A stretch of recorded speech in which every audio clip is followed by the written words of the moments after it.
But they were funded by a group of people, including Pink Floyd, Led Zeppelin, and Elton John. So good. What a group. I mean, huge music icons. Yeah. If you want to talk about getting creativity in a movie, get people like them to get in it. There we go. Probably influence it a lot.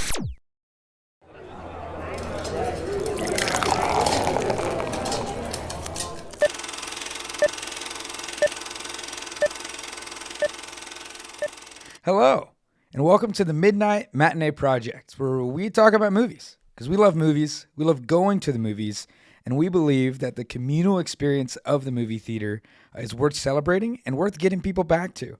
My name's Hunter, I am your host, and I'm joined by not a movie critic, a movie lover, Isaac Fosses. Isaac, how are we doing today? Noted movie lover, not movie fighter. Not movie fighter. I just want to put that out there. I'm doing great. Had a really fun last month. April. Really excited for May, but April was awesome. April, great month to start this podcast. It really was. Really start talking about movies, but a great month of movies. It was awesome. Now, if you missed our first episode, every month, Isaac and I will go through and we're going to actually draft 5 movies each that are releasing in theaters that next month. And then we'll actually talk about, real briefly, our previous drafts to see, hey, who had the better team? And so we've done kind of an aggregate score of getting all these different reviews kind of all together to create an aggregate score of each of our draft teams. And so I'll reveal in just a moment who won the month of April. But before I do that, Isaac, did you have a favorite movie-going experience in the month of April? I did. I want to say it was close to being tied, but I have to give it to Sinners. It being my movie on my team and also it being one of the best movies I've seen in a while in theaters. It was incredible. Yeah, Ryan Coogler just like doing his thing. He is, and he brought so many people to theater, specifically in IMAX. It's really hard to get people to pay more money than the already very expensive over $20 for a ticket. He got them to pay like $30, and they enjoyed it. Yeah, and one of the things, if you're unfamiliar, there's a lot of different size formats that movies get released in, and Ryan Coogler, in partnership with Kodak, released a video that we'll put in the description where he breaks down all these different film formats. That was super educational for me. I know I sent it to you as soon as I saw it. It was so fun, but we'll link it in the description below. But go watch it. It's 10 minutes long. And go watch Sinners. I think still in theaters. Yep. We're recording this right here on May the 4th. May the 4th be with you. And with you. We're a little bit late, dealing with a little bit of sickness, but we're getting right through it. But Sinners rocked. Great pick. Fantastic. What was your favorite movie? My favorite, it's hard not to say Sinners, because Sinners was just that good of just... I mean, Michael B. Jordan, Miles Caton, as Preacher Boy Sammy was just phenomenal. Yeah. The music, the score, oh man, Remick, incredible, great vampire. A vampire doing Irish jig? Go see Sinners. Yeah, that's great. But I'm gonna have to pick Revenge of the Sith. Yeah, I knew that was coming. Yeah. The re-release of Star Wars: Revenge of the Sith. Man, it's so good. Going to see it, I saw it with my friends Kat and Avery.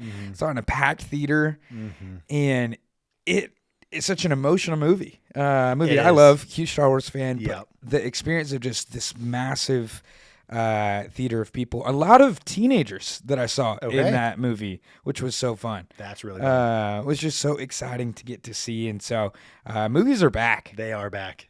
Cinema's back. Which some people would actually lead you to believe that movies aren't back. Yeah, I heard a very dumb man from a dumb company. They're red and they have one letter as their logo. They will never be named on this podcast, to be clear. We hate them.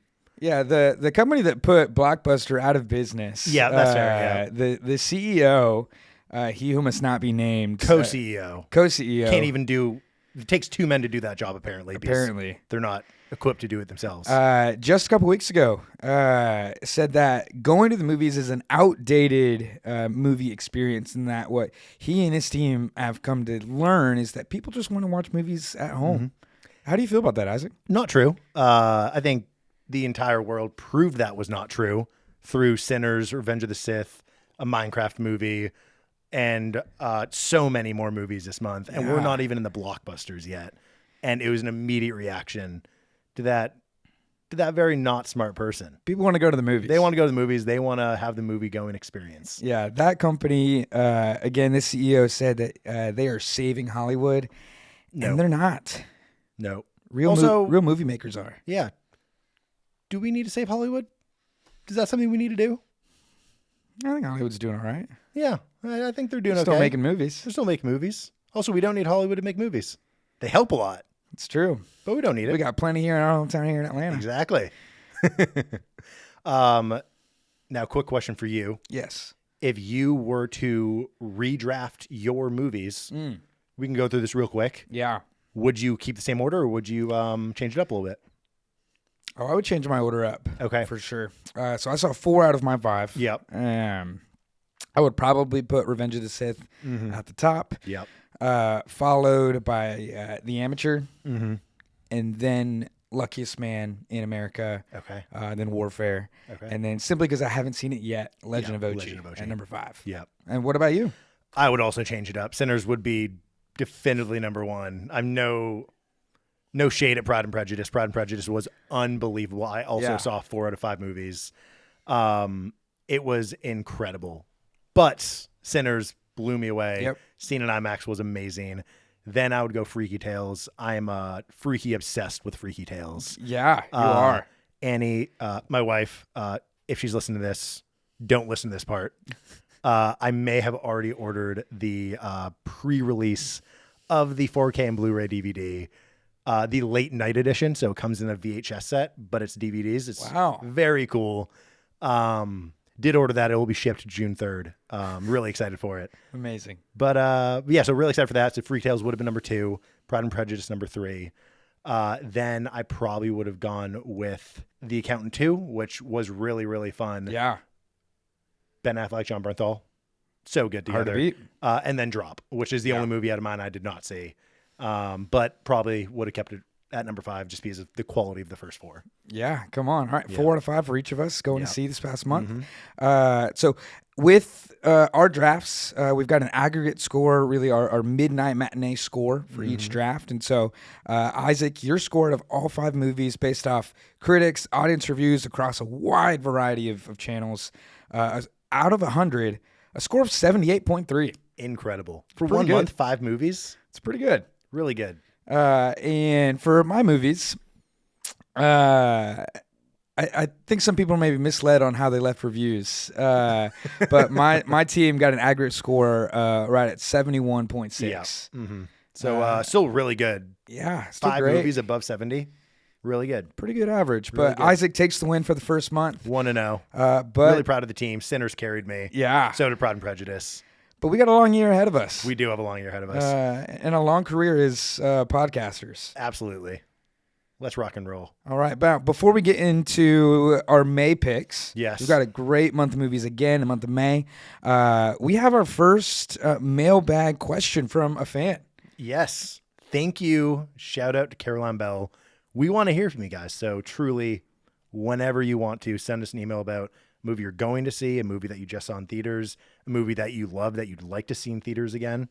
Just reach out to us. We'd love to talk about it. Yeah. So Caroline Bell. Caroline Bell emailed us, and you can email us at themidnightmatineeproject@gmail.com. Nice and easy.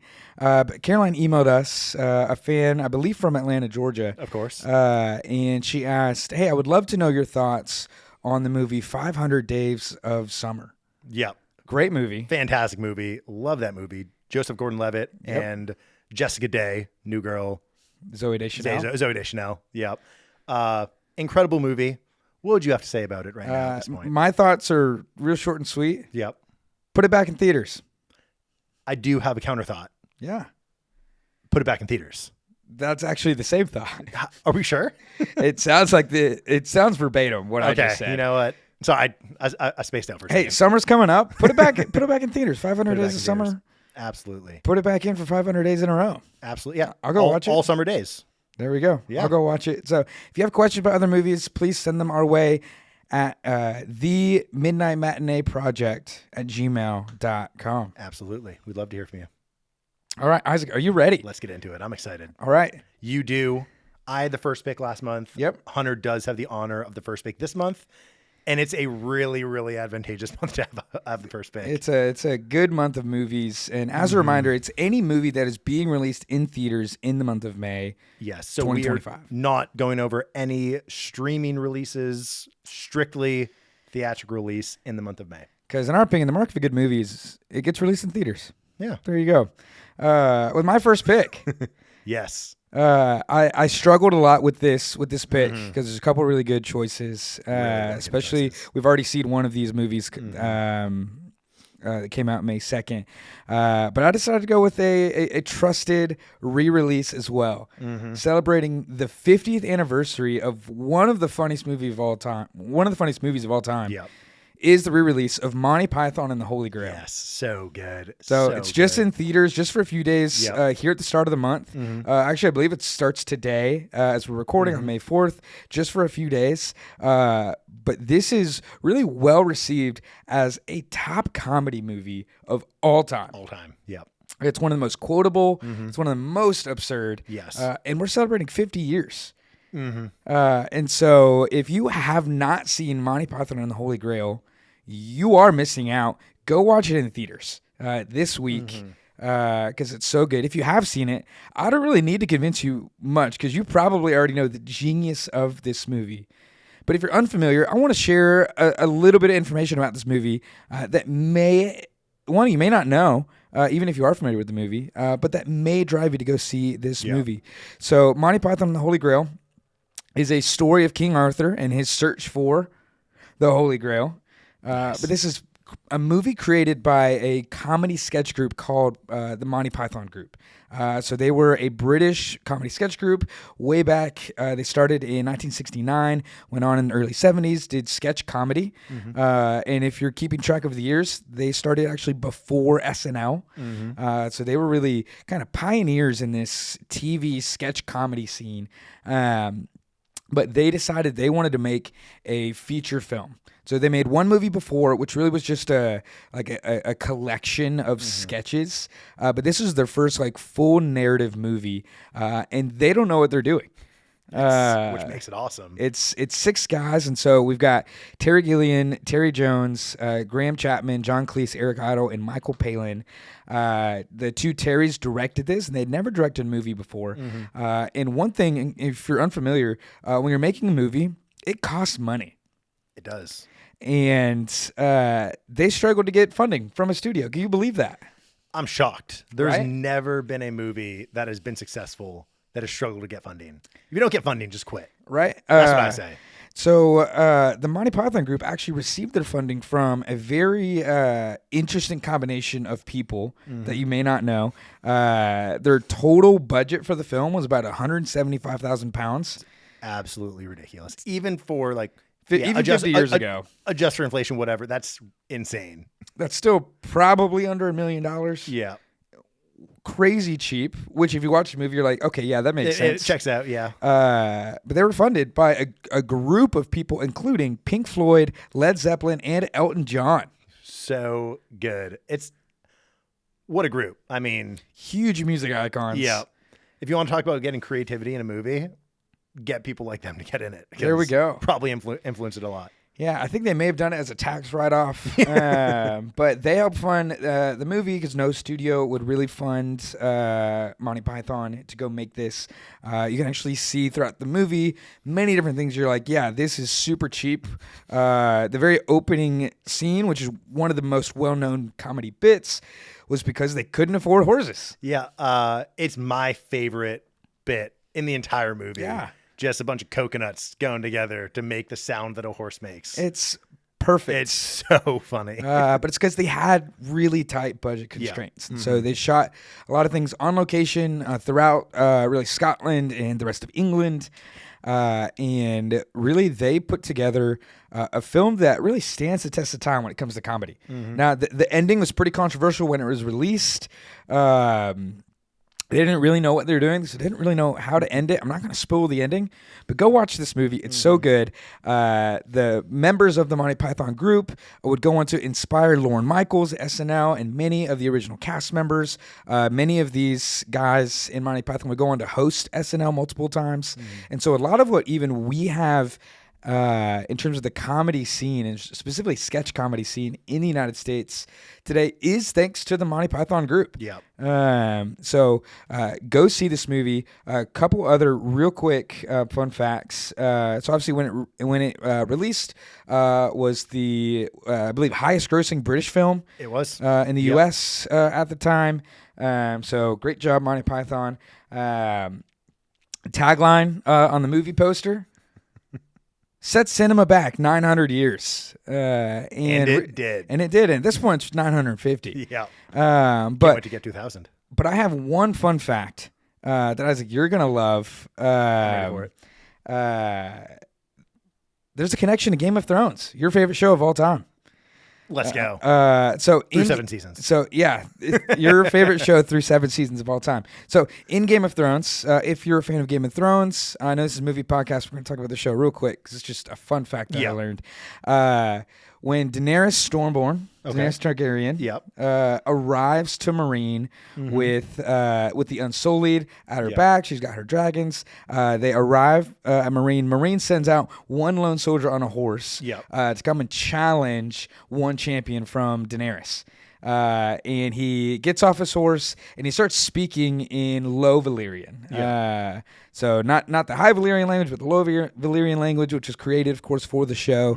And Daenerys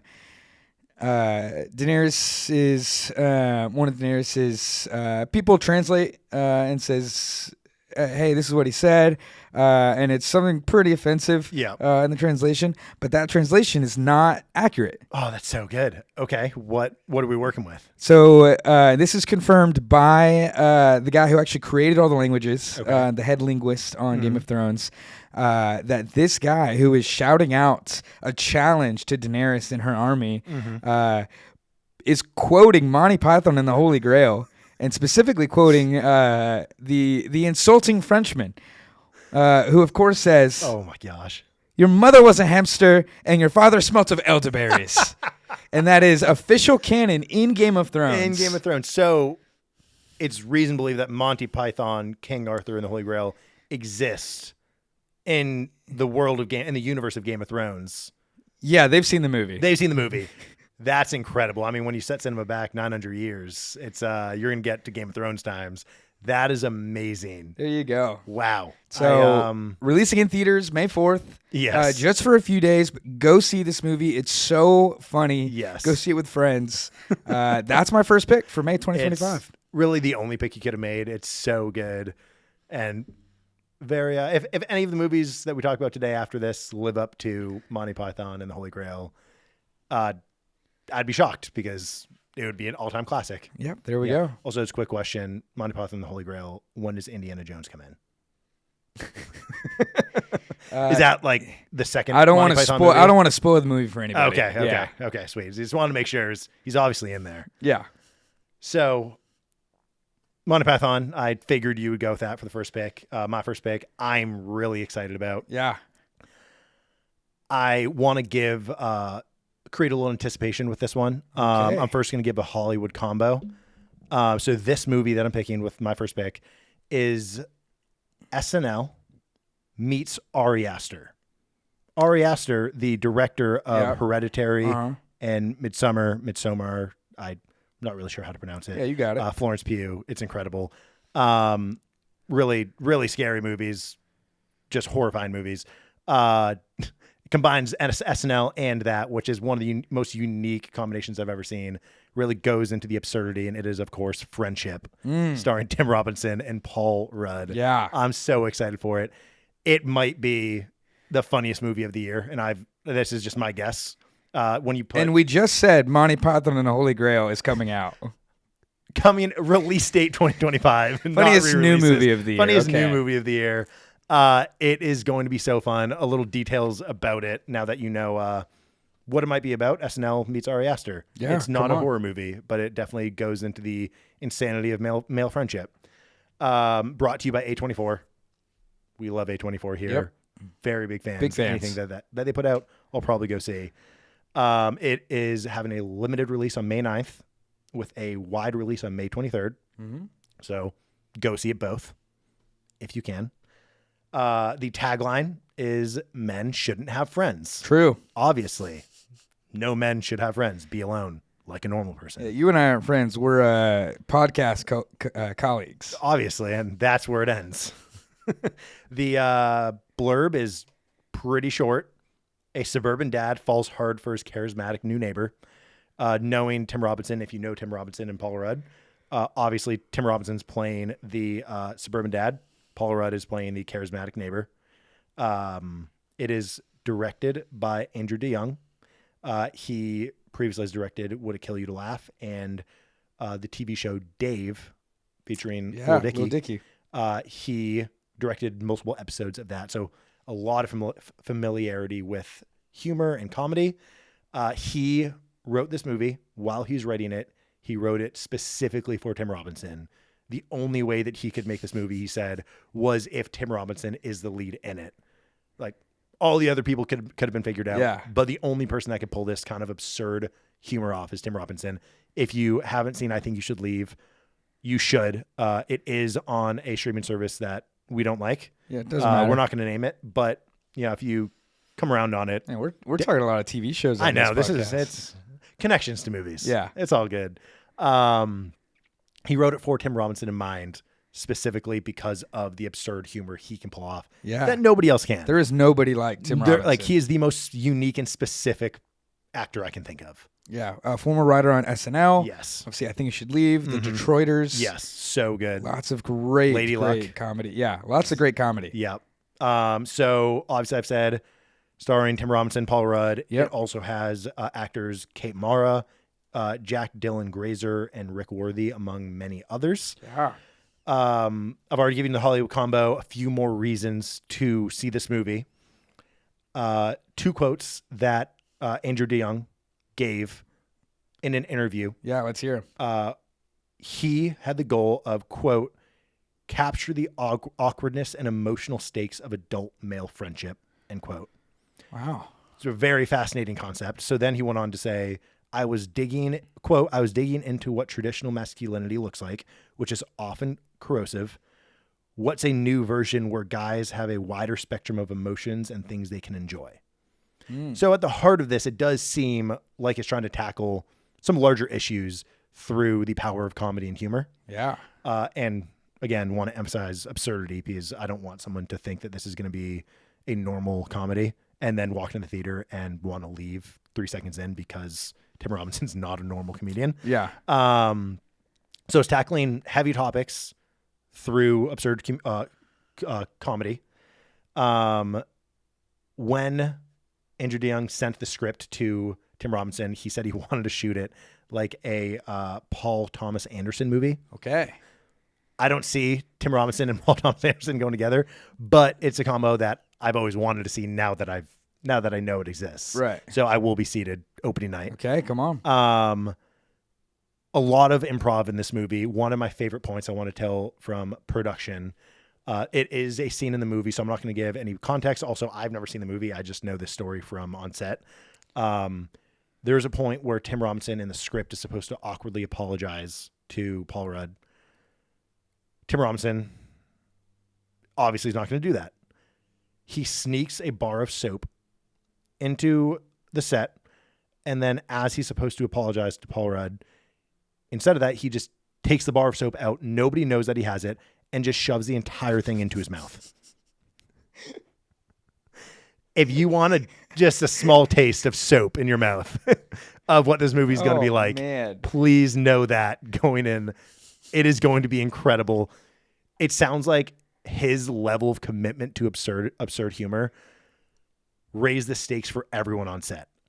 The things that, like, I don't know what Kate Mara did, I don't know what Paul Rudd did, but there are things that they are hinting at in interviews of, like, actions they took that they never would have thought they would have taken because of Tim Robinson's commitment to that style of humor.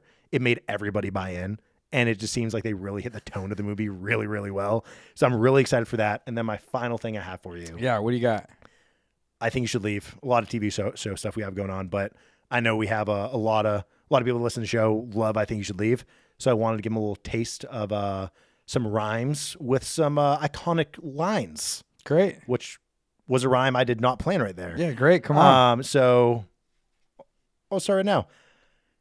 It's turbo time. The bones are their dollars, so are their worms in the slime. No coffin, please, just wet, wet mud. Triples make it safe. Triples is best, stud. I don't even want to be around anymore. Her job is tables, but she's dying on the floor. We're all trying to find the guy who did this. Let's not get funky. I'm not getting a lawyer to defend myself from Chunky.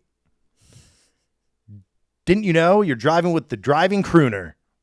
I bet you wish you ordered 55 fries sooner. And that's how I'll end it. Wow. And if you enjoyed that, go see this movie. And if you didn't enjoy it, still go see this movie. See it, yeah. Yeah. Not all of them going to hit, but we'll do our best. Amazing. Great first pick. Friendship. Go see it May 9th and May 23rd. Yeah, May 23rd, I think is when it'll be mostly available. Mm-hmm. I love it. All right. Moving on to round two. Round two. My second pick. Your second pick is a movie we actually just saw the other day. Yep. I thought this would. Thought it might be a round 3 pick, but no, I think it's. I think it's round 2. It's doing well. Just came out May 2nd. Marvel's Thunderbolts. A little asterisk, which we now know what that means, and I'm not going to spoil it for anybody, just in case you haven't seen it yet. But Marvel's Thunderbolts. Directed by Jake Schreier, starring an ensemble cast. Cast is phenomenal, really headlined by, of course, Florence Pugh. And if that's not reason enough to go see this movie, I don't know what is. Florence Pugh, phenomenal actress in so many great things. And she's really leading a Marvel movie. So if you haven't seen this movie yet, go see it. Go see it in IMAX. It'll be so fun. But I've got a lot of great information about this movie. So I want to first talk about the cast. If you have followed throughout all the Marvel movies and series, I am a big Marvel fan. It's helpful going into the movie, but also it's not super necessary to have seen everything before. Do you know how many MCU movies there are now? It has to be over 30 now, right? Yeah, it's 36. 36 movies in the MCU. If you've seen them all, you're ready for this movie. If you've also seen the shows. If you haven't seen any of them or haven't watched really any since Endgame, no worries. You can jump right in with this movie. Also, probably a good call not seeing any since Endgame. There's some good ones since Endgame. I know. It's like taking shots at Marvel. And there's some misses, but they're all worth seeing in theaters. Of course. But of course, so led by Florence Pugh, she plays Yelena Belova, who is Black Widow's sister, quote unquote sister. First appeared in the Black Widow movie. Sebastian Stan plays Bucky Barnes. The Winter Soldier first appeared, of course, in Captain America: The First Avenger, and has been in every Captain America film, all the Avengers films. Sebastian Stan, phenomenal, Oscar-nominated. Sebastian Stan. Oscar-nominated 2 in 2024. Oh, that's right. Yeah, he wasn't specifically nominated in A Different Man, but the movie was. Yeah, close enough, right? Yeah. What else we got? Oh, David Harbour. You may know David Harbour as Hopper from Stranger Things. He plays the Red Guardian, who is another super soldier, but was like a Russian super soldier. Also debuted in the Black Widow movie. We've got Ghost. Ava Starr, played by Hannah John Kamen. Debuted in Ant-Man and the Wasp. She is great in this movie. She's so good. She's so fun. She was also in Game of Thrones. John Walker, U.S. agent, who is played by Wyatt Russell. We love nepotism. We love a good Nepo baby. He's the son of Kurt Russell, of course. He first debuted in the Falcon and the Winter Soldier series, but he is another super soldier. He was Captain America for 2 seconds before, murdering someone in cold blood, but I don't want to spoil that for you. Of course, Julia Louis-Dreyfus. Yep. She plays the CIA director, Valentina Allegra de Fontaine. She is just phenomenal. She is so good in this movie. Of course, you may know her from Seinfeld, from SNL, from Veep, but she's so good in this movie. She's kind of popped up through a couple projects throughout the MCU. And then, of course, really last but not least, we've got Louis Pullman. Plays Bob Reynolds, plays Sentry, who is kind of a central, we'll say, figure in potentially antagonist in this movie. I'm not going to spoil anything about his character. You may know him playing another character named Bob in Top Gun Maverick a couple years ago. Another Nepo baby, his dad, Bill Pullman, longtime great actor. But this is just a great cast that has great chemistry together. They work so well together, and it's so fun to get to see that in a Marvel movie. We haven't seen a really good team up in really in a while. So this is directed by Jake Schreier. And Jake Schreier is known for really his work on Beef. He actually did a little bit of stuff in Star Wars with Skeleton Crew, a show that came out this past year. But really, Jake Schreier has done a ton in the music realm. He has. It's really, really fascinating. It's so impressive. Yes. As a director, he has directed a ton of music videos, including one of my favorites of all time, which is the music video of the song Friends by Francis and the Lights, featuring Bon Iver, Kanye West, may he rest in peace. But he's done work with Justin Bieber, with Kendrick, with Haim, with Benny Blanco. He's been all over the place. Yes. With music videos. And so really excited, I think, to have someone like Jake Schreier in Marvel getting to make a movie. Yes. Now, Thunderbolts, in all of their marketing, they've kind of gone a different direction than a lot of Marvel movies. They have, and it worked. Is they've been trying to highlight that they've got like real creatives working on this film, and so they've highlighted a ton of people that have worked on a lot of independent films throughout A24. They released an A24 style trailer called Absolute Cinema, where they highlight that they have the writers and director of Beef, of course, Jake Schreier, and then Lee Sung-jin, the cinematographer of The Green Knight, Andrew Dross Palermo. Great movie. Great movie. Put it back in theaters. Put it back in theaters. Come on. The production designer of Hereditary and Past Lives, Grace Yoon. The editor of Minari, Harry Yoon.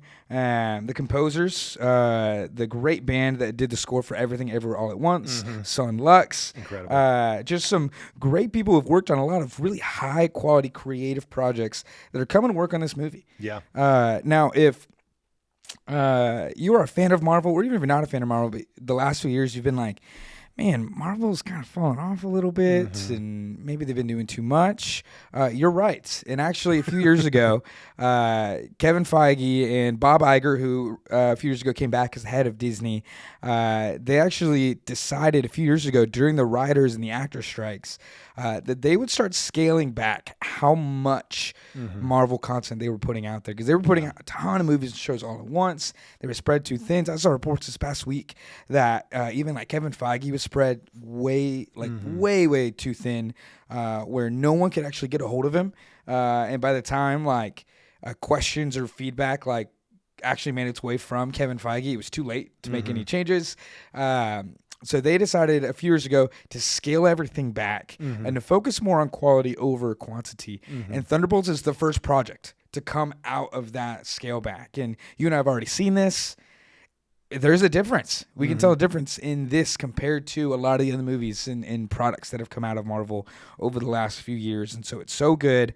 I'll say Jake Schreier kind of describes this movie as like Toy Story 3, of just you have all of these characters that are facing becoming obsolete, and how do they deal with that? So it's a very emotional movie. It's still funny, of course. It's got great moments. David Harbour, in my opinion, is the funniest in the movie. But it's so good. A couple other things on this movie real quick. The working title on set, as they were talking about this movie, was called "Oops, All Berries," as a nod to Captain Crunch. Yep. And then the tagline to this movie is "Careful who you assemble." Ooh. Which is so great in an age where the Avengers are gone. Okay. The Avengers are gone, but the MCU is back. and I'm not afraid to say it. Some people have said this is the best Marvel movie since Endgame. I might need to see it a couple more times to fully get on board with like best since Endgame. I just rewatched Spider-Man No Way Home, and that's my favorite since Endgame. But Thunderbolts is so good. It's so fun. Again, Florence Pugh is the star of the show. Mm-hmm. Go see this movie, even if you've never seen Marvel before. It's so fun. Yeah. That's my second pick. It's fun. Just have like one note that I want to throw in there. Come on. Jake Schreier. So fascinating. So he directed, as you mentioned earlier, he directed things with Kendrick Lamar. Yep. He actually directed the music video We Cry Together with Kendrick Lamar, which is a oneer. So it's all one. Yes. All one take, all one scene. And so it's Friends. So, Yeah, it's another oneer. It's just like incredible at all levels of production. But We Cry Together won the best live action short in the African American Film Critics Association. Really? So, whoa. And it also won the Film Craft Grand Prix at the Cannes Lion Film Festival. So a very, very, very decorated music video. It's considered a short in these contexts, but really, really crafted and dedicated person at the helm of this movie, Jake Schreier. And it shows. And it works. Yeah, it works. Yeah. So good. He knows what he's doing. Go see this movie. Mm-hmm. So love that pick. Thank you. Here we go. Now we're moving on to the second pick of the second round. Yeah, what do you got? This should not be a surprise to anybody. This franchise, hence, is one of the most well-known franchises of the past 2 decades.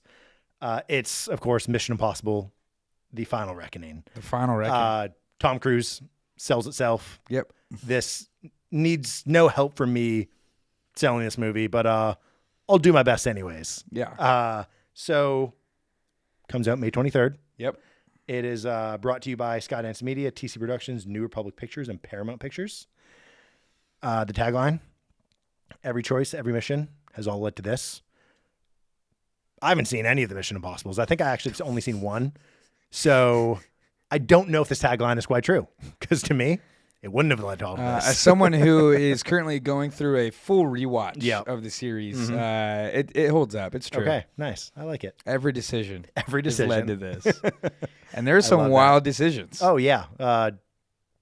On screen, like what you see, and also when he's filming, because he just does incredibly dangerous but really cool stuff for stunts, because he refuses to let anybody else share the work. Yeah.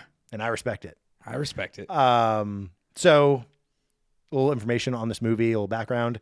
Ethan Hunt, Tom Cruise's character, and the IMF team continue their search for the terrifying AI known as the Entity, which has infiltrated intelligence networks all over the globe.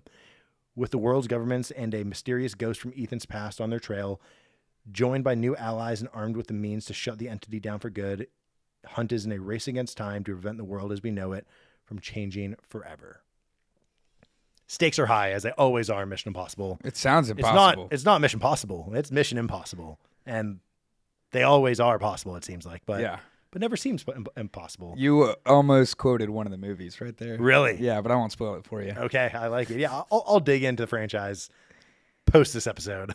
But this is directed by Christopher McQuarrie, who is very familiar with the Mission Impossible franchise. He's directed 2 movies in this, 3 movies, sorry.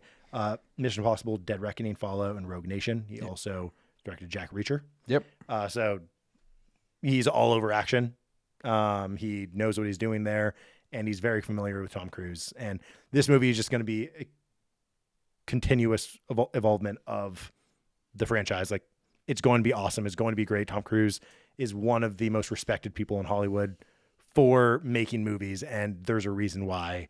If you want to see some really cool movies, I'm not going to do it justice explaining it. Just look up Tom Cruise on YouTube doing his own stunts in the Mission Impossible franchise. There's one where he breaks his ankle and he continues to run for like a mile or something like that. It's absurd. And his first question was to the cameraman. He was like, "Hey, did you get that?" Because he knew that was the take. Oh, man, I love him. He has jumped off the tallest building in the world. Yep.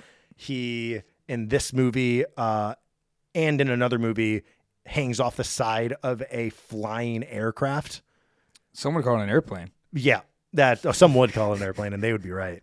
It's just the things that he does for this franchise. The reason why it looks so good is because it's all real. Yeah. Very, very infrequently in Hollywood can you say that something's real. Christopher Nolan crashing planes and doing whatever he wants. It's always real. Tom Cruise almost dying 50 times during a movie. Always real. Yeah, it's real. And it makes it really fun and very dangerous for Mr. Cruise. This movie starring Tom Cruise, Haley Atwell, Ving Rhames, Simon Pegg, Asai Morales, Nick Offerman, and Tremel Tillman. Yeah. Who you might recognize if you watched another TV show. It's true. Severance. Tremel Tillman is Milchick from Severance. Yeah. He is one of my favorite characters in Severance, not because he's a good character, just because he as an actor does such a good job at being such a unique person. I know he's going to be a very different character in this, but I'm really excited to see him branch out, and all people that watch Severance should be really excited for that as well. Man, we're heavy on the TV We are show heavy. talk. I did not see this coming, but I'm also not upset about it. Yeah. We love TV too, but we love movies more. Of course, yeah. So I do have a Hollywood combo for you. Great. What do you got? I know you're going to love this, and by love it, I mean hate it. Yeah. This movie is Fast and Furious meets the Terminator. Oh, no.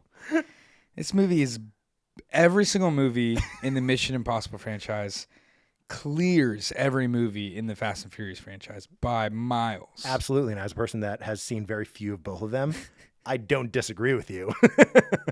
Are you saying that Vin Diesel's not as good as Tom Cruise? You went and saw the last one in theaters that's fair, yeah. with me? I haven't seen many of them. Yeah. But I've seen a few of them. I think I've seen Tokyo Drift and Fast X. Yeah. So a lot of gaps in knowledge there. We had a whole crew for Fast X. We did, yeah. Went to the theater in suit for Vin Diesel. We were dressed up. Yeah. We were dressed up. It was a great time. One last reason why you should see this movie. Yeah. And has everything to do with Tremel Tillman. Come on. You should see this movie for the minuscule chance that Tremel Tillman says devour feculence or remonstration. And that is it. And if you haven't seen Severance, context. I imagine that means nothing to you. It means nothing to me because I haven't seen the show. Yeah, but if you have seen Severance, if you haven't, Tremel Tillman, his character Milchick, known for using absurd language and very big words. Come on. He says those words in very key moments, and it is really, really funny. And if Tom Cruise wants to involve some of that, I'd be all there for it. Yeah, come on. There's a few other casting that I want to shout out. Hit me. Excited for this in this movie. So you mentioned a lot of the major cast. Yeah. But Hannah Waddingham will be in this movie. Yep. She, of course, plays Rebecca Welton from Ted Lasso. Yep. Another great show. We got Angela Bassett, I believe, is the president of the United States in this movie. Palm Clementif, she plays Mantis in Guardians of the Galaxy. She'll be in this movie, so it'll be exciting to see her not as an alien. Yeah, and with no antennas out of her head? I think so. I don't know. Honestly, I can't confirm. Yeah, I don't know if she has those or not. Yeah. But Vanessa Kirby is in this movie as well. She'll be playing Sue Storm in Fantastic Four later this summer. But then one performance I'm excited to see because I haven't seen her in anything, but she's playing another role later that I'm excited about is an actress named Janet McTeer. Who has been confirmed to play Professor McGonagall in the new Harry Potter series. And so very excited Another to TV see. show. We're all over the place today. Yeah, a lot of TV shows, but very excited to see, I think, a lot of these performance, but also I think to see a lot of these stunts and knowing that they're real. Just like makes you really feel the anxiety and the danger of each one. And I've got a quote from Christopher McQuarrie where he says, there are stunts in this movie that will melt your brain. And that's awesome. I buy it. It's Tom Cruise. Yeah. And just even one other note I have on here, just as I was researching this movie as well, is they actually got to shoot on site in England at Parliament and on the Westminster Bridge, which really cool. Even the James Bond movies didn't get to shoot on site there. Wow. James America, Bond 2, UK 0, right? But I think that speaks to, again, the commitment that Tom Cruise has for making real great movies made for the theater. Yep. I mean, he was this month was shouting out Sinners on his private Twitter account. Yeah, that's I think it exactly was right. the first tweet that was not Mission Impossible related in a long time. So the guy's putting in work. He's putting in work. He's my favorite actor of all time. Wow, I love that. Yeah. One of my favorite movies of all time is A Few Good Men. Yep. I realized recently my Letterboxd top 4 is actually all 4 movies have to do with have to do with like a courtroom or the law in some way. That's really funny. New Future Lawyer. You gonna dig into it? Yeah, I'll get right on it. I really thought you were about to say that every single one is starring Tom Cruise. No, not quite. Okay. Yeah. Maybe after this movie, who knows? That's true. That's a great second pick. I love that. Yeah, it's gonna be fun. Go see in theaters. All right, it's time for round 3. It is time. My pick in round 3, actually just released on May 2nd, so I'm gonna go see it as soon as possible. Yeah. The Surfer, Yes. starring one of the greatest actors of all time, Nicolas Cage. For context, people need to know this very early on in this show. Hunter is a fanatic for Nick Cage. Hunter hates horror, as we learned last month. This month, we're learning Hunter loves Nick Cage enough to overcome horror. Yes. Okay, continue. For sure. Yeah. Tom Cruise is my favorite actor, but Nick Cage is really there. close Yeah. behind. Huge fan of all of his work, of course, starting with National Treasure. Of course. All the way to Face Off and Ghost Rider, and of course the unbearable weight of massive talent, Obviously. which I can't imagine how he deals with. Yeah. I don't think anybody does. Uh, I think one of my favorite things, a little side note, in the show Community, they do an entire half of an episode for one of the characters is taking a class that tries to figure out if Nick Cage is a good actor or not. And it like breaks his brain because he can't figure out if Nick Cage is a good actor. the answer is easy. It's yes. Obviously. He's a great actor because he commits. He does commit. And he commits hard in this movie. So, general premise of this movie is Nick Cage grew up in a beach town, left, had a son, and wants to bring his son back to this beach town to go surf. In Australia. Yeah, in Australia. And the beach town has this like very strict like culture around it, which is, hey, if you don't live here, you don't surf here. And of course, Nick Cage no longer lives here. And so there's this kind of battle that goes on throughout the movie with Nick Cage trying to like accomplish this feat of, hey, how do you overcome this culture and community that is very siloed, is very against outsiders? How do you come back to that to show his son something that is really a big part of his childhood? And so this actually premiered at Cannes last year, and when it premiered, the movie received a 6-minute standing ovation. That is insane. 6 minutes is a long time. It may not sound like a long time. A standing ovation for 6 minutes. my hands would get tired. They would hurt. Yeah. And that's how much Cannes loved this film. Okay. So directed by Lorien Finnegan, written by Thomas Martin. Really, from what I've just gotten to see about this movie, is that this is Nick Cage at his truest. We're going to see Nick Cage yell. I think he's one of the best yellers in all of film. It's a good skill to have. There's some good ones. I think Nick Cage. I think Christian Bale is up there. Yep. He's a great yeller. He is a great yeller. Tom Cruise is a great yeller. Tom Cruise is a great runner. He is a great runner. A lot of actors look really weird when they run. Tom Cruise does not. Tom Cruise has nailed it. But really, one note that I've just gotten to see from this movie, because it is going to be kind of this like kind of horror thriller type movie. It's going to get intense. There's going to be a little bit of comedy to it. A note that I've seen just kind of in some reviews is that it's really Twilight Zone-esque. Okay. So I think it's going to be a super weird movie. Yeah. It is Nick Cage, so it makes sense. But it is Nick Cage who, as an actor, commits as much as anyone else does to film. And I am so excited just to see this movie, and I think it's going to be really emotional. Yeah. And so I'm very excited for my third pick, The Surfer. Yes. I do have 2 quotes from the director. Come on. That inspired this that I thought was just really, really crazy and kind of funny. So actually, sorry, comes from scriptwriter Thomas Martin. Okay. So he's the one that conceived the idea for the movie, and he's the one that got the ball rolling with the story. He was driven to write the film after witnessing a bizarre moment in Australia. He's on the beach in Australia. Quote, he saw two men in suits beating the shit out of each other on a beach. That's where this movie comes from. He then took that specific moment and combined it with the Lunada Bad Boys, which is a surf gang in California. I don't think they exist anymore, but my limited research on them revealed that they had a section of public beach that nobody could go to because if they did, they would go and assault them for trying to go on their beach. So they just claimed this territory of really, really prime real estate waves. Yeah. Shred some gnar. And they just pretty much took the Lunada Bad Boys, the surf gang, combined it with this very specific moment of the screenwriter witnessing two guys fighting on a beach, and then birthed a Nick Cage movie. There we go. And that's all I have for you. I love it. Yes. That's great. Surfing culture is so wild. It's really weird.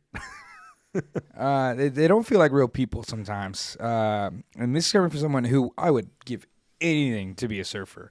Yeah. It's so cool. It is. But yeah, I'm excited for this movie. Yeah, absolutely. The Surfer, released May 2nd. Go see this movie. Support Nick Cage. Absolutely. Get scared, be weirded out, and have a great time. And there we go. Yeah. It's a good sell. My third pick Yeah. in this third round of the draft is Words of War. Okay. So a true story. Yeah. It is an absolute crazy story of a woman journalist who made her way to Chechnya during the Soviet Union rule of Russia under Vladimir Putin. And she just refused to be silenced. So the tagline here is, in a world silenced by fear, her truth was unstoppable. It just seems like an amazing, not uplifting, because I honestly have no idea what happens in the movie. Yeah. But a true testament to the human spirit and the human will in the face of wrongdoing. Yeah. Vladimir Putin, not a guy that I would want to hang out with. Not a good guy. I don't Nope. No. Yeah, we are anti-Putin. Anti-Putin. Mark Want to make it. that clear. Mark it. Put it down. So this movie is directed by James Strong, and this is where I got so fascinated. James Strong. Yeah. Do you know what movie he was set to direct that I am very interested in? I don't. The movie is called Middle Earth, and it was Oh. going to be, notice the tense I'm using, Yeah. because it didn't happen, a biopic of J.R. Tolkien. Wow. Specifically him in World War I, Yeah. meeting his wife, and all of the events that led to the inspiration of the creation of Middle Earth. Wow. He was chosen to direct the movie. I searched far and wide. There were no reasons given to why he did not end up directing it. The movie was changed to the title Tolkien, and Dome Kurakowski directed it. So really, really fascinating background of just, he was considered for this, and I found that really interesting, and I thought other people might too. So he is very familiar, though, with historical drama and historical accuracy and just Europe in general during this time period. And I think it makes sense why they chose him, and I'm really, really fascinated to see how this actually comes out, because I think he's going to hit it on the head. This cast includes Maxine Peake, Kieran Hines, Jason Isaacs, Naomi Batrick, Harry Lottie, and Ellie Bamber, Okay. and many more. And really why you should go see this movie is Jason Isaacs.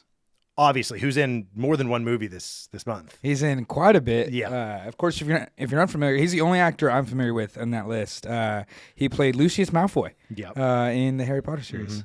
I would say one of the fascinating things about this movie is very, very few of the actors are well known. You'll recognize a few, Yeah. but most of them, this is not a very Hollywood glamorous movie. Seems like it's going to be a gut-wrenching movie about the atrocities of war. Yeah. Which is always a really, really fascinating topic when a filmmaker digs into that. This movie, in a Hollywood combo, is Civil War, which came out last year. Yep. Produced by A24. Really, really cool movie. Meets Argo. Huh. Ben Affleck. Yeah. I'm pretty sure Academy Award winning. I know it's Academy Award nominated. Yeah.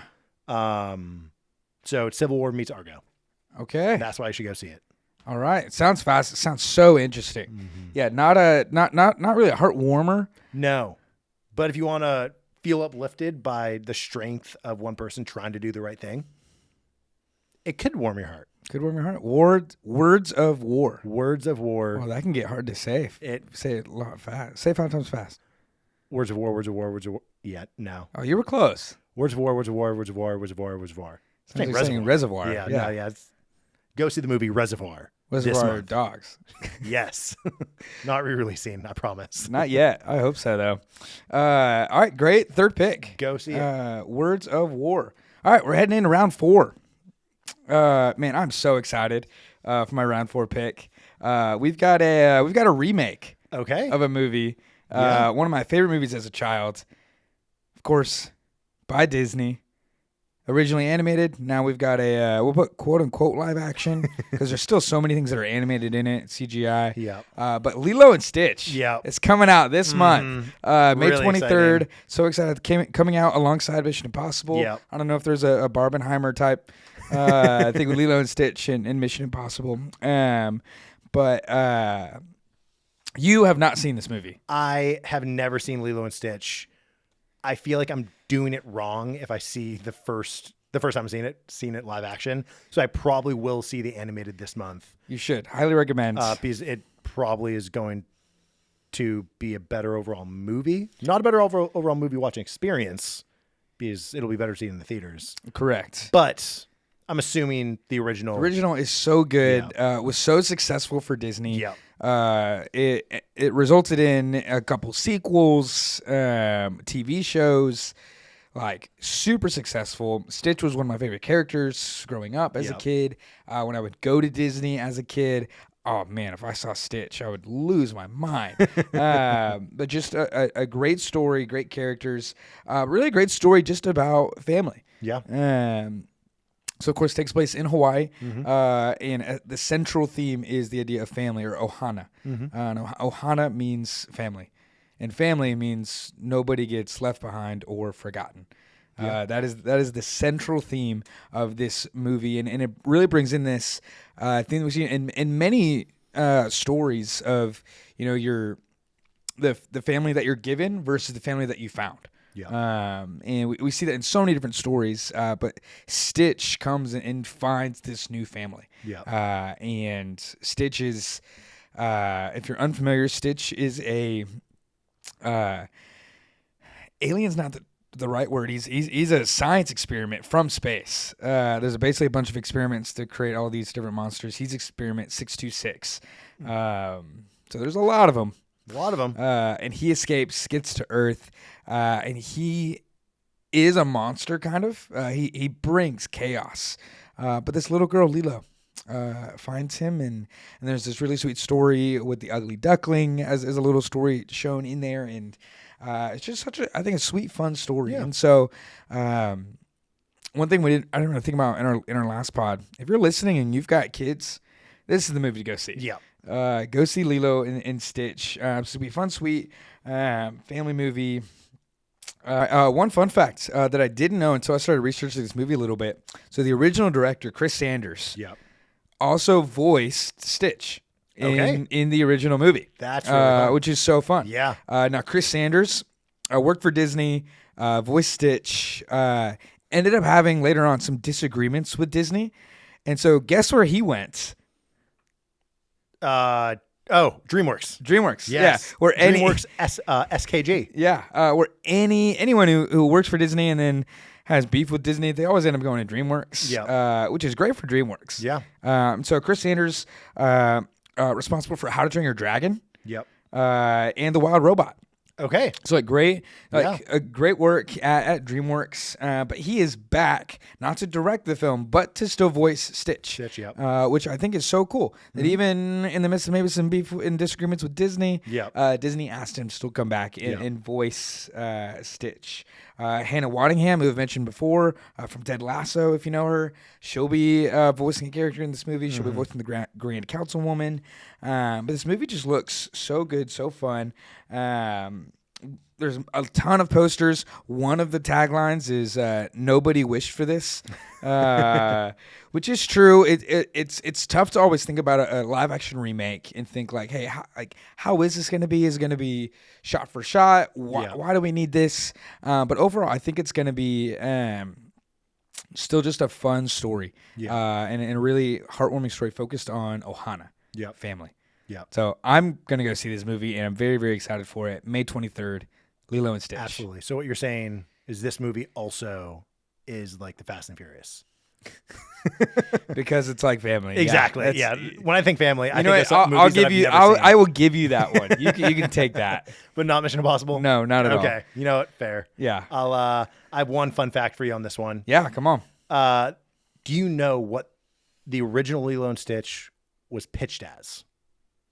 I don't think I do. So the original Lilo and Stitch was pitched as, quote, the Dumbo for our generation. Oh. So the story of Dumbo is the primary inspiration for Lilo and Stitch. That makes a lot of sense. And they really wanted to take that story and the heart of that story and bring it into a new generation. Yeah. If you are afraid of singing karaoke, you're going to love the next part of the story. Yeah. Lilo and Stitch would not exist without karaoke. Really? Yes. Why? So, Thomas Schumacher, who was the creator of the story, was with the president of Walt Disney Feature Animation in 1997. He was approached by Chris Sanders, the president, and encouraged to pitch a new movie at a company event. And Thomas Schumacher wouldn't do it because he wasn't confident in the idea. He had Lilo and Stitch brewing in the back of his mind, but it wasn't a complete idea and he was afraid to pitch it. And the president of Disney told him, you have to give me an idea right now or you're going to go up and sing karaoke in front of the entire company. And Thomas chose wisely. He chose to pitch Lilo and Stitch. Wow.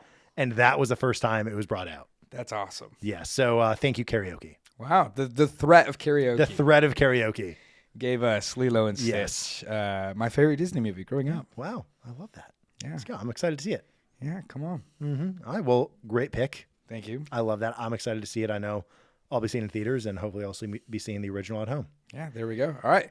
Your fourth pick. My fourth pick is, of course, Fight or Flight. Fight or Flight, man. It is keep on using this word. It keeps on coming up. I guess it's just a theme for me.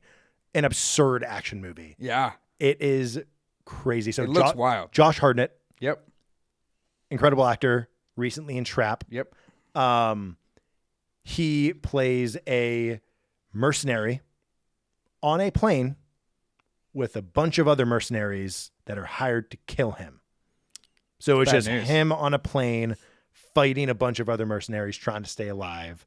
If you've watched the trailer, you will know that one specific flight attendant takes his side and starts helping him. Yep. So it's just him and a flight attendant fighting a bunch of mercenaries on a plane. So my mind obviously went to another plane movie for a Hollywood combo. Yeah.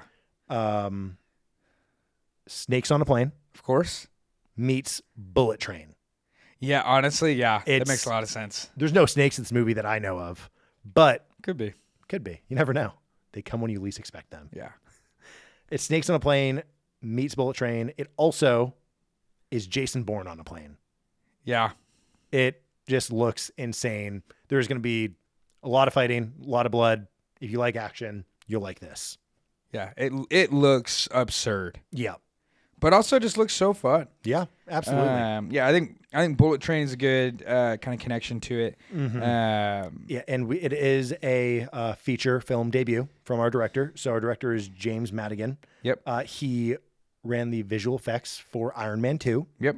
So when it comes to making something look real, he's done it up there with the best of them. And he is a 3-time Emmy winner. Wow. Which is something I did not know either. So he's found success in Hollywood. He's finally getting his big opportunity to direct a feature film. Yep. And he is coming out. His coming out party is Fight or Flight. We're really excited. It's starring Josh Hartnett, Katie Sackhoff, Marco's. Which Katie Sackhoff is one of my favorites. Today's Star Wars Day. It's May the 4th as we're recording. If you're a Star Wars fan, you know Katie Sackhoff. She voiced a character throughout all of Clone Wars called named Bo-Katan Kryze, and then played the live-action version of Bo-Katan Kryze in The Mandalorian. She's so great. So excited to see her in this. Yeah. She's incredible. Yeah, we love that. Marco Zaror, Julian Kostov, and Charitha Chandran. Yes. Who I recognize from Bridgerton. Yes. I've only seen 3 episodes. Plays Edwina. Okay. The younger sister. But will be really fun. Yeah, she'll be so good. Has a solid cast, has a solid crew, director making us come out. And don't forget the producer. Tell me. I'm going to mispronounce this guy's name. Basil Awanik. Ooh. Also produced John Wick. Wow. Oh, okay. So it's got some strong. It's gonna be good action. Strong bloodlines of action there. Yeah. And remember that word because it's coming up later. Action. Exactly. Yeah. Not exactly. bloodlines. Fight or Flight. Amazing. So excited. Should be just again fun action movie. Comes out May 9th. Yep. Great 4th pick. Yeah. Thank you. All right, my last pick.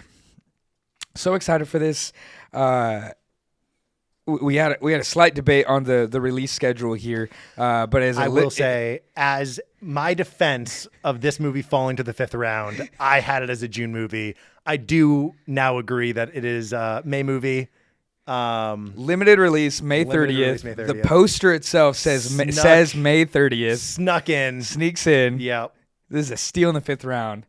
The Phoenician Scheme. Yep. By Wes Anderson. So I love Wes Anderson. If you're unfamiliar with Wes Anderson, get familiar with Wes Anderson. If you're unfamiliar, you may have noticed a few years ago there was that trend on social media where people were doing Wes Anderson with these like bright saturated colors, like pastels. Asteroid City. It was after Asteroid City. A lot of symmetry in the shot making. Very, very talented director. Extremely unique. Very unique. Has a very unique style that this movie will continue in. Yes. As we've already seen from trailers. And so this movie is it's going to be a fun, kind of, I think, weird movie. It's about this wealthy businessman who decides to leave his entire estate to his only daughter, who is a nun. And we've seen this kind of trope in many movies before, but anytime a wealthy businessman decides to leave all of his stuff just to his daughter, a lot of people don't like that. No. And that's going to be the plot of this movie. So, of course, directed and written and produced all by Wes Anderson. Story was actually co-written by Roman Coppola. Nice. Son of course, Francis Ford. Of course. The Coppola family runs deep. It runs deep, including Nick Cage. Member of many people do not the Coppola family. Previous work of Wes Anderson, of course, you mentioned Asteroid City, The Fantastic Mr. Fox, Grand Budapest Hotel. So many great things.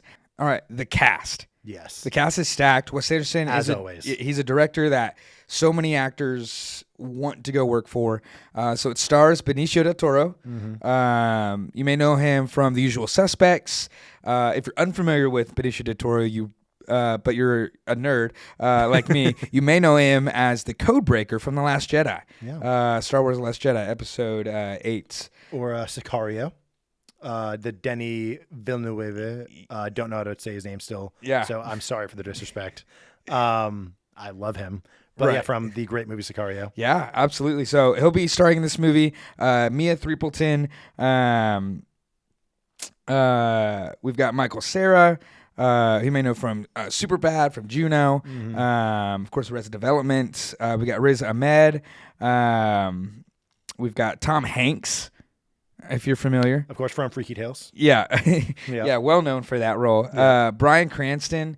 Jeffrey Wright, Scarlett Johansson, Benedict Cumberbatch, Rupert Friend, Bill Murray, Willem Dafoe. So many great names. Yeah. And if you put all those people into a movie with a great director, it's going to be a great time. It's going to be a great time. Yeah. And so the tagline of this movie is, if something gets in your way, flatten it. Nice. Great. Cool. I think it's going to have some fun action. But here's one thing I'm most excited about. The score. Okay. So the composer, fun fact, was in my Spotify Wrapped Top 5 Artists this past year. I think I might know who it is. Do you? I'm assuming, I forget his name, but I'm assuming it is either the Harry Potter or Star Wars composer. Which one? Harry There's Potter. Many. Well, there's many composers throughout. Shoot, you're always playing it. Well, they have the same main one, which is John Williams. Yes, okay, that's what I was thinking of. Not here. John Williams. Yeah, okay. John Williams, of course, did the main Hedwig's theme, did the main Star Wars theme, but no, Alexandre Desplat. Okay. He composed the score for the last two Harry Potter films. Phenomenal score. I listened to a lot of it as I'm working. So he was actually my fifth artist on my Spotify artist this past year. Yeah. But he's done so many great things. Is a great composer. And so very excited for also the score of this movie. Yeah. So it's going to be weird. It's going to be a very unique movie. But it's Wes Anderson. So that's my fifth pick. Yeah. Go I'm see really, it. really excited for that movie. In June. I'm just kidding. May 30th. May 30th. I'm hoping that it's in Atlanta May 30th. I have never seen a Wes Anderson movie in theaters. Me either. I'm very I've excited. only seen them in the comfort of my own home, which is so much worse than theaters. Yeah. So I'm really excited for this one. Yeah, very excited. The Phoenician Scheme. The Phoenician Go Scheme. see it. Go see it. All right. May 30th. You've got one more pick. One more pick, and this one is a biggie. A lot of people hate this franchise because it has ruined driving for them. Yeah. Specifically driving behind a truck with logs hanging out of the back. Yes, 100%. I think you know what I'm going with refuse. this. It is Final Destination Bloodlines. It is going to be horrifying, disgusting, and amazing all at the same time. Yes. The concept of this movie is pretty different than the other ones, and also the exact same. If you've seen the trailer, you know what I mean. This one is just a familial trend of death tracking down someone that came from one person that escaped death. Yep. Hence Bloodlines. The marketing for this movie is amazing.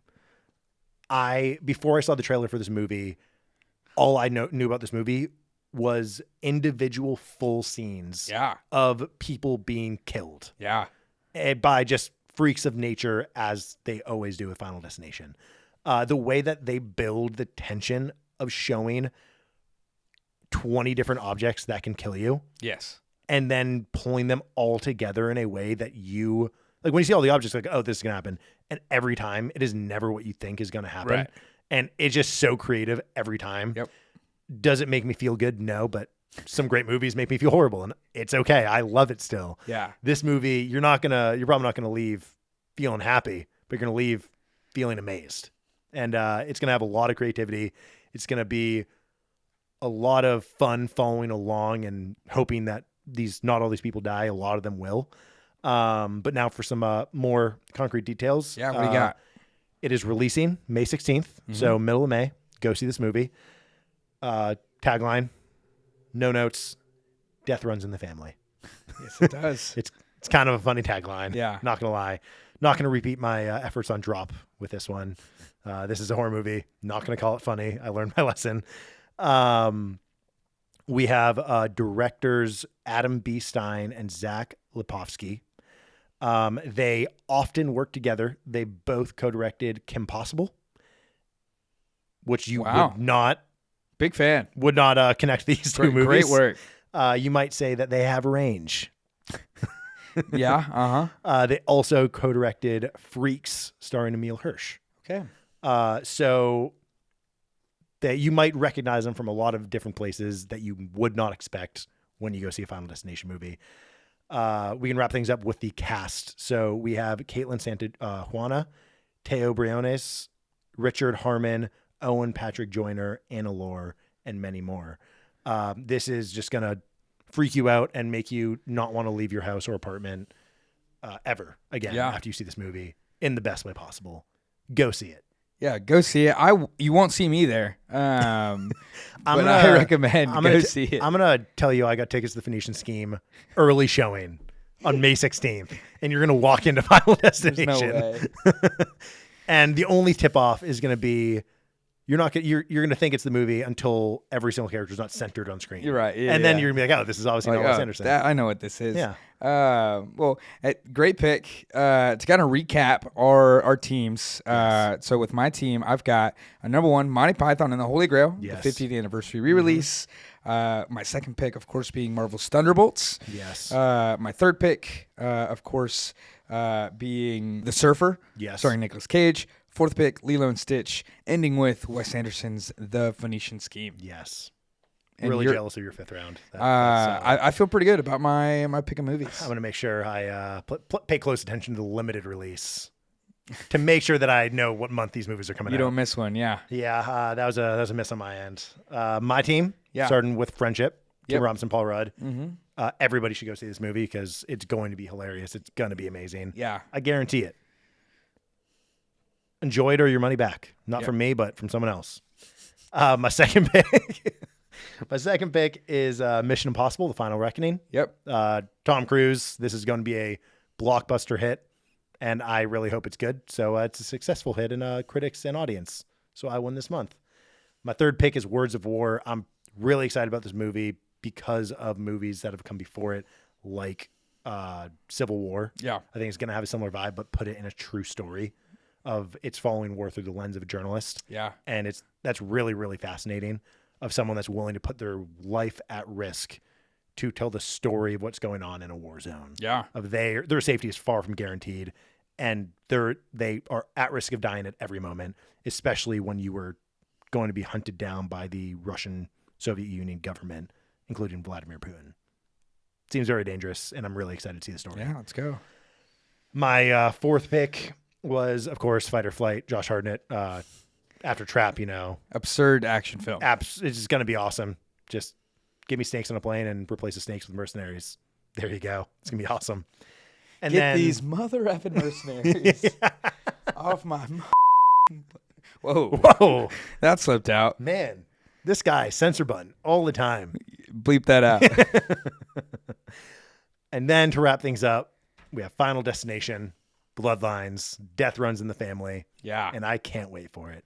It's going to make me be afraid to drive home, I'm assuming. It's going to make me afraid to go to the grocery store. It's going to make me afraid to do anything in the best way possible. Yeah. There we go. Well, hey, thank you guys so much for listening. A couple notes. One, go see these movies. Yes. We had a friend ask us actually this past week what the mark of a good movie is. And one thing we agreed on is that movies are meant to evoke some sort of feeling. Yeah. And maybe a variety of feelings. Mm-hmm. And we've got, we just shared 10 movies with you that should evoke a variety of the and feelings. And from the heartwarming feelings of family and finding your family, to the chaotic feeling, and maybe even fear of death, even to the weird nature of male friendship. Yes. There should be a lot of feelings. And so if you go see any of these movies, send us an email and let us know how you felt. Yeah. We want to hear. And if you send us an email, we have tons coming in all the time. All the time. But we'll we try got to like 100, but we really like Caroline Bell, so we wanted to give her a shout out. Yeah.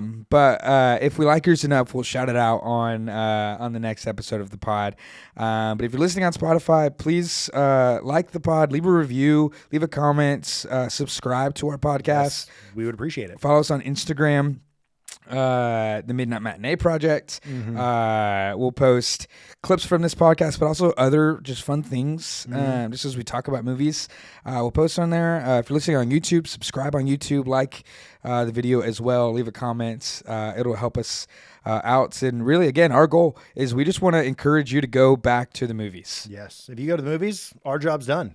There for that month. Yeah, for that month. And then we'll jump ahead next month. And so look ahead to next month right here. Our plan is to release the next podcast, of course, on June 1st. So barring any setbacks, look out for the next month of movies. June 1st. And that is when we're getting to the blockbusters. And oh boy, do we have some this summer. We've got a big summer. We do. It should be really, really fun. So again, like, subscribe, comment, let us know what you think, and long live the theatrical release. Long live the theatrical release.